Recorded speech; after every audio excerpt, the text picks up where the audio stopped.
Hello, and welcome to the Lit Chat, a literary review for the African American soul. My name is Kionna Rowe. I'm your podcast host. In today's podcast, we're discussing a powerful and thought-provoking book called Brainwashed, Challenging the Myth of Black Inferiority, written by Tom Burrell.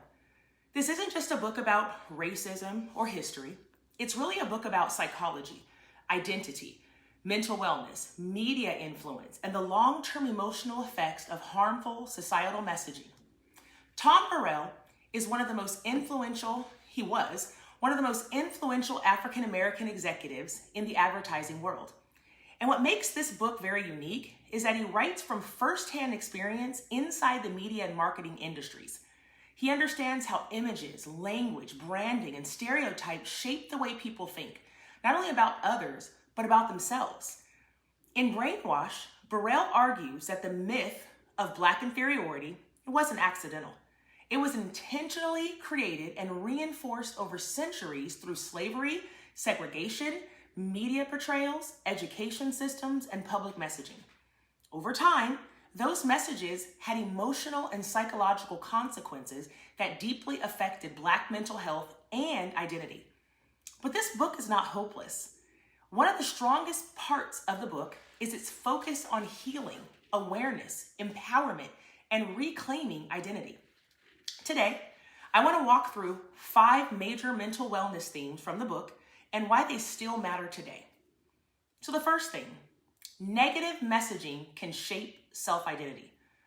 One of the biggest themes in the book is the idea that repeated negative messaging affects mental wellness. Burrell explains that when society constantly presents Black people as less intelligent, less capable, dangerous, lazy, or inferior, those messages do not simply remain external. Over time, they can become internalized and affect self-worth, identity, and confidence. The myth of Black inferiority has historically contributed to anxiety, chronic stress, depression, low self-esteem, imposter syndrome, hypervigilance, and emotional exhaustion for many Black individuals who constantly navigate stereotypes and societal judgment. Mental wellness is deeply connected to identity. If people constantly receive messages that they are not valuable, not beautiful, or not expected to succeed, eventually that can impact confidence, ambition, emotional health, relationships, and decision-making.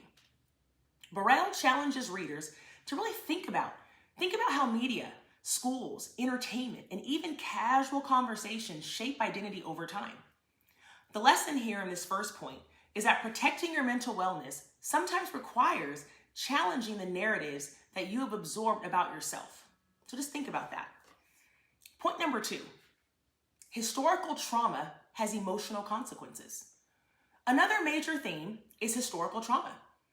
Burrell talks about how the effects of slavery, segregation, discrimination, and systemic inequality did not simply disappear because the laws changed.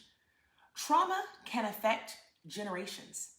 Black communities have often carried the emotional weight of survival, instability, fear, and injustice for centuries. This can contribute to chronic stress responses, distrust of systems, certainly, emotional suppression, and survival-based thinking patterns that affect both mental health and your physical health. In this book, Burrell encourages readers not to dismiss these realities, but to understand how historical pain can influence modern mental wellness. Healing often begins with awareness. Once you know better, you can do better, right? You cannot heal wounds you refuse to acknowledge. Burrell balances accountability with compassion. He encourages healing, growth, and empowerment rather than hopelessness. That's what I really liked about the book. That was probably one of my favorite points. Point number 3, media representation matters more than we think.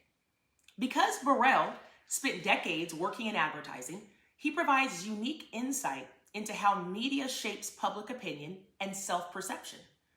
The images society constantly sees affect what people consider beautiful, intelligent, trustworthy, successful, and even dangerous.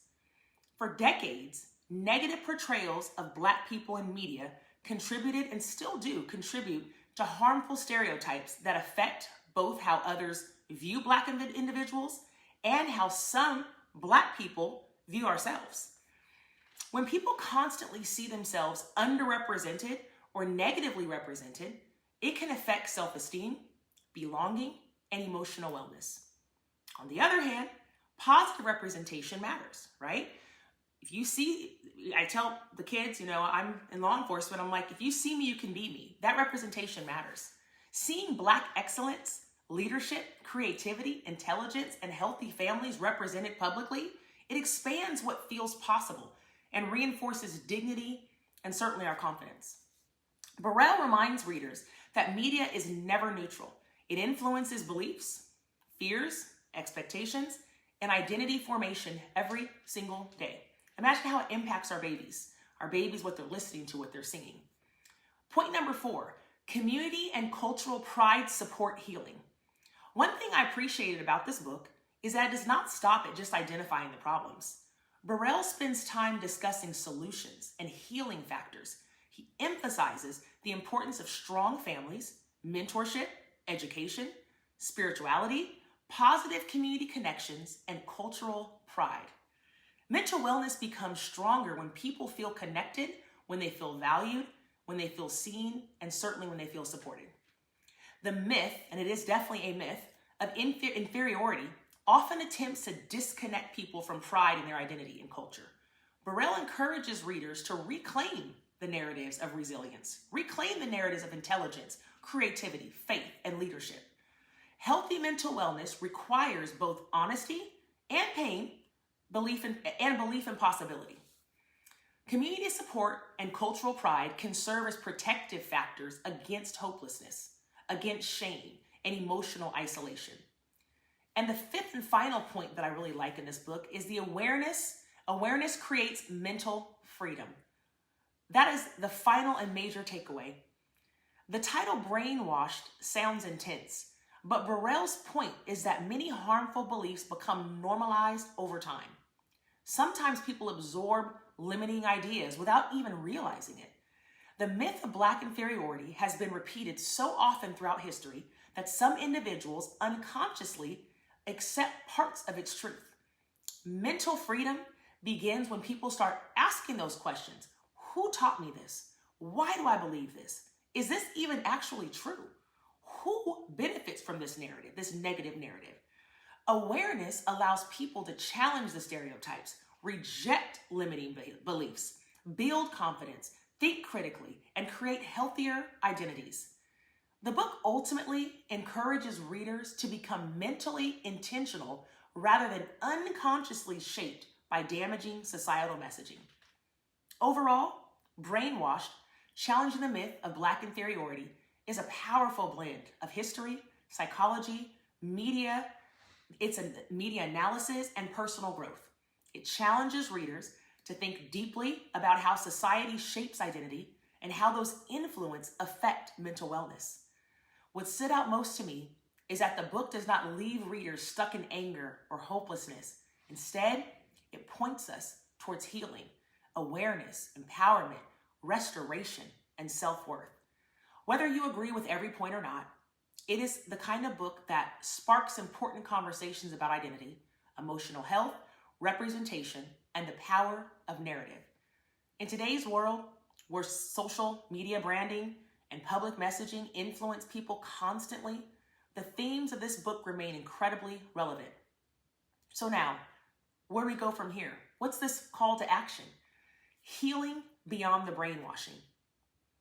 As we close today's podcast, I want to leave listeners with this reminder. Healing is possible.